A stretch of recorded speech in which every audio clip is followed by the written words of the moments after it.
Maths exam పరీక్షలో silly మిస్టేక్స్కు పెద్ద మూల్యం చెల్లించాల్సి ఉంటుంది. ఐ నో నాన్న చూడండి మీకేదో మెసేజ్ వచ్చింది. ఈ మెసేజ్ ఎవరు పంపారు? వాళ్ళు పెళ్లి కార్డ్ పంపుతున్నారు. నాన్న ఇది ఎవరి పెళ్లి కార్డ్? ఇది పెళ్లి కార్డే, మన బంధువులదే అయి ఉంటుంది. ఇదేంటి? ఆ కార్డు చూడాలంటే ఏదో ఇన్స్టాల్ చేయాలి.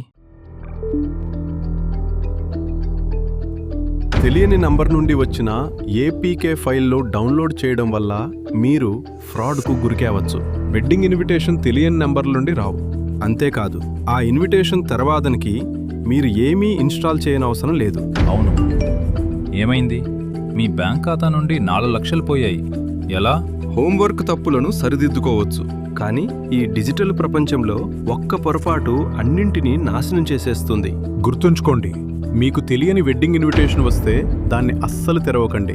మిమ్మల్ని ఏపీకే ఇన్స్టాల్ చేసుకోమని అడిగితే అప్పుడు అర్థం చేసుకోండి అది ఫ్రాడ్ అని. ఫ్రాడ్ని రిపోర్ట్ చేయడానికి 1930కి కాల్ చేయండి లేదా www.cybercrime.gov.in ని సందర్శించండి. స్కామ్తో పోరాడాలంటే ధైర్యంగా ఉండండి, అలర్ట్గా ఉండండి, ఎందుకంటే హౌస్లా ఆన్ అయితే స్కామ్ గాన్.